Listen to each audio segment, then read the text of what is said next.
اور سائنسدان سے جتنی بھی یہ مضامین ہم نے تقسیم کیے ہوئے ہیں، اس میں جو آپ کو ماہر نظر آتے ہیں، بڑے ڈاکٹر، بڑے انجینئر، بڑے سائنسدان، ان کی معلومات اور ان کی مجہولات ان جو نہیں جانتے، اور اس کا موازنہ کیا جائے تو جو وہ جانتے ہیں وہ ایک قطرہ ہے، جو نہیں جانتے وہ 7 سمندر کی طرح ہے۔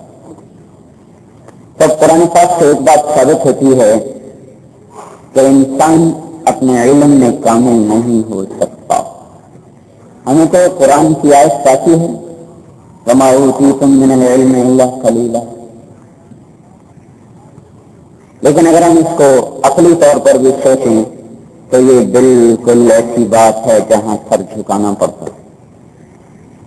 انسان کائنات کا ایک چھوٹا سا حصہ ہے، اور کائنات اس پر محیط ہے، محیط، اور یہ اس کے اندر محاط ہے، کیونکہ مسجد محیط ہے اور ہم اس کے اندر محاط ہیں۔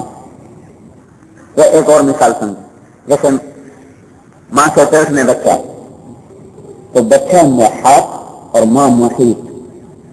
یہ بچہ ماں کے پیٹ میں 9 مہینے رہے، 9 برس رہے، 90 سال رہے، 900 سال رہے، یہ ماں کے حقائق کو نہیں پہچان سکتا کہ جس جگہ پر وہ ہے وہاں اس سے وہ اسباب مہیا نہیں ہیں، جس جگہ پر وہ ہے وہ ماں کا جز ہے، ماں اس کا کل ہے، اور جز اپنے کل کو کبھی بھی نہیں پا سکتا۔ ہم کائنات میں ایک جز ہیں، جز، اور اس میں ایک چھوٹا سا کویت ہے، چھوٹا سا۔ اگر ساری کائنات میں گھومنے، زمین بھی ایک سیارہ ہے، اور اس کائنات میں 97% حصہ وہ ہے جو روشنی نہیں دیتا، 3% جو روشنی دیتا ہے، تو جو کچھ دیکھا جا رہا ہے، پڑھا جا رہا ہے، سمجھا جا رہا ہے، اسی 3% ہی سے نکالا جا رہا ہے۔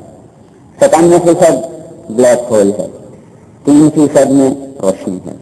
اس 3% میں جو پھیلی ہوئی کائنات ہے، اس میں جو یہ ستارے گردش کر رہے ہیں، ان کا آپ کوئی فرضی نام رکھ دیں، جیسے ہم نے رکھا ہوا ہے چاند، سورج، مریخ، زحل، عطارد، مشتری، نیپچون، پلوٹو، یہ ہم نے نام رکھے ہیں، تو آپ ہر ستارے کا ایک فرضی نام رکھ دیں، پھر اس کو صرف ایک دفعہ 1 سیکنڈ میں زمین، سورج، چاند، نیپچون، مریخ، زحل، مشتری، عطارد، 1 سیکنڈ دیں ایک سیارے، تو اس تمام کائنات کے جو دیکھے گئے، جو نہیں دیکھے گئے کبھی دیکھیں نہیں گے، جو دیکھے گئے، ان تمام سیاروں کو گننے کے لیے، ایک دفعہ گننے کے لیے 300 خرب سال کم از کم چاہیے۔ 300 خرب سال، لاکھ اور کروڑ اور ارب اور خرب اور 1 اور 2 اور 300 خرب سال، اور یہ خالی اندازہ ہے، اس سے زیادہ ہوگا، اس سے زیادہ ہوگا۔ تو جب ہم نے حساب کیا تو 300 خرب سال بھی تھوڑا سا زیادہ ہے، جو کچھ دیکھا ہوا ہے۔ اس میں چھوٹی سی زمین ہے، اس کے 3 حصوں میں پانی ہے، 1 حصے میں خشکی ہے، اس 1 حصے میں 2 حصے صحرا ہیں، دریا ہیں، پہاڑ ہیں، جنگل ہے، 1 حصہ آباد ہے، تو 5 حصے پھر ختم، 1 حصہ ہے جو آباد ہے۔ اس 1 حصے میں ایک براعظم ہے ایشیا، اس میں ایک ہے مشرق وسطیٰ، اس میں ہے ایک چھوٹا سا ٹکڑا کویت، اس میں ہے ایک سائنسدان، انجینئر، ڈاکٹر، تاجر، مزدور، ملازم یا شیخ یا امیر، تو ان کی کیا حیثیت ہے اس کائنات کے اندر؟ مادی طور پر وہ کیا حیثیت رکھتے ہیں؟ جو شخص اپنے جاننے کا دعویٰ کرے اس کو قرآن بھی جھٹلاتا ہے اور مادی قوانین بھی اس کو جھٹلاتے ہیں۔ تو اب جو نہیں جانتا وہ کیا کرتا ہے؟ وہ جاننے والے سے پوچھتا ہے تو اس کو راستہ مل جاتا ہے، اور نہ پوچھے تو اپنے حال میں پھرتا جاتا ہے، بھٹک جاتا ہے، گمراہ ہو جاتا ہے۔ راستے سے بھٹکنے کو گمراہی کہتے ہیں۔ تو اب اللہ تبارک و تعالیٰ بھی اور کائنات بھی دونوں ہمیں دکھا رہے ہیں، کچھ نہیں جانتے ہو، اپنی جہالت کا اعتراف کرو۔ اپنے ذوق کا اعتراف کرو کہ کان الانسان قصورا، کان الانسان قصورا، کان الانسان عجولا، کان الانسان اکثر شیء جدلا، انه کان ظلوما جہولا وما اوتیتم من العلم الا قلیلا۔ اور بھی جمع کیا جائے تو اللہ نے اور بھی ہماری بہت سی کمیاں بتائی ہیں، صرف تین کو اگر ہم جمع کر لیں تو اس سے ایک بات یہ کھل کے سامنے آتی ہے کہ ہم جاہل زیادہ ہیں، پڑھے ہوئے تھوڑے ہیں۔ تو جو پڑھا لکھا طبقہ ہے، آپ پڑھے لکھے طبقے سے بات کرنی نہیں جانتے، تو ہم کتنے پڑھے لکھے ہیں اس کو قرآن پاک سے بھی بتا رہا ہوں، اور جو آج کی دنیا کا علم ہے اس سے بھی بتا رہا ہوں کہ ہمیں مانے بغیر چارہ نہیں کہ ہم جاہل ہیں، بہت تھوڑا جانتے ہیں، بہت تھوڑا۔ تھوڑے جاننے والے کی نجات کیا ہے کہ زیادہ جاننے والے کے پیچھے چلے۔ میرے پیٹ میں درد ہو تو میں ڈاکٹر کے پاس جاتا ہوں، لیکن اگر دیوار ٹوٹ جائے تو پھر تو ڈاکٹر کے پاس نہیں جاتا، پھر انجینئر کے پاس جاتا ہوں، مستری کے پاس جاتا ہوں، گاڑی خراب ہو جائے میکینک کے پاس جاتا ہوں، کپڑا کی ضرورت پڑے تو درزی کے پاس جاتا ہے۔ کہ آپ اپنی زندگی میں غور کریں کہ آپ اپنی چھوٹی چھوٹی ضرورتوں میں بھی اپنے اوپر اعتماد کرتے نہیں چل رہے۔ کوئی پاگل ڈاکٹر یہ نہیں کہتا میں اتنا تو بڑا فزیشین ہوں اور میں اپنے گھر کی دیواری میں ٹھیک کروں گا، خود ٹھیک کروں گا، تو وہ پہلے سے بھی چڑی بنا دے۔ وہ ضرور کسی مستری معمار کو بلائے۔ ایک انجینئر کا میں اتنے 110 منزلہ بلڈنگ بنا دیتا ہوں فضل الرحمان کی طرح، تو میں اپنے کان کا علاج کرنا خود کر لوں، تو اسے میں ڈرنے پھیرنا شروع کر دے تو بس گئی۔ کہ وہ اتنا بڑا انجینئر ہونے کے بعد اگر اس کو کوئی درد اٹھتا ہے تو ڈاکٹر کے پاس بھاگتا ہے، کوئی مقدمہ پیش آ جائے تو وکیل کے پاس بھاگتا ہے، کپڑے کی ضرورت ہو، سلوانا ہو، یہاں پہ سلے سرائی ملتے ہوں گے تو ہمارے یہاں تو بھائی درزی سے ہی سلواتے، تو آدمی درزی کے پاس جاتا ہے۔ تو ہم اپنی چھوٹی چھوٹی ضروریات میں جس میں ہمیں نہ علم ہے، نہ تجربہ ہے، نہ پتہ ہے، کبھی اپنے اوپر اعتماد نہیں کرتے، کبھی دوسروں کے پاس جاتے ہیں۔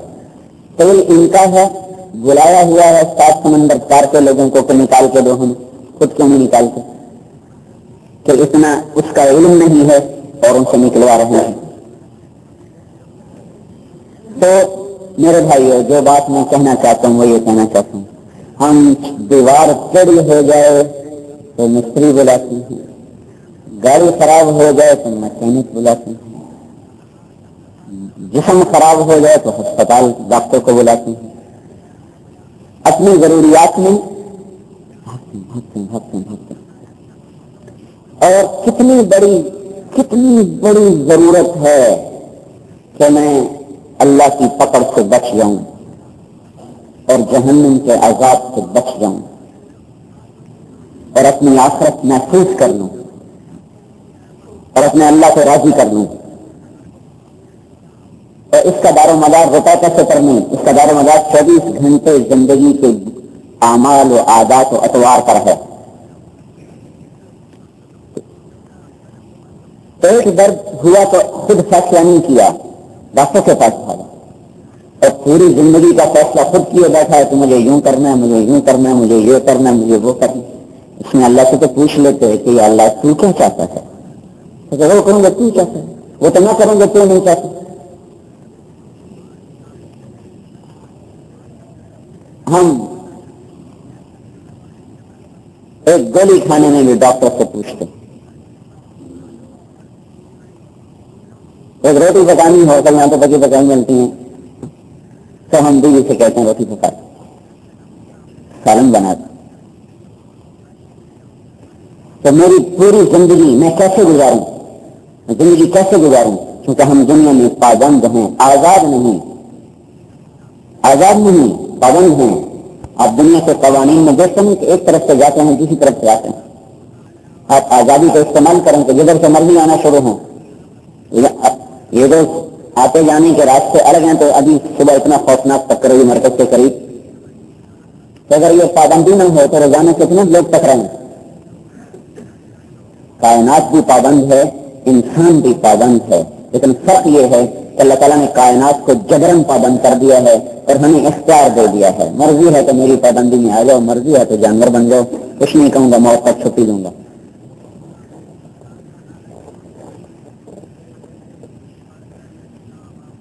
کہانی سے اکثر جیسے چاہے ویسے زندگی گزار رہے ہیں، یہ اپنی عقل پر، اپنے علم پر، اپنے تجربے پر چل رہے ہیں. اس میں اللہ کیا کہتا ہے، کہاں سے روکتا ہے، کہاں چلاتا ہے، کہاں بچاتا ہے، کہاں بٹھاتا ہے، یہ ہماری زندگی سے چیپٹر نکل چکا ہے.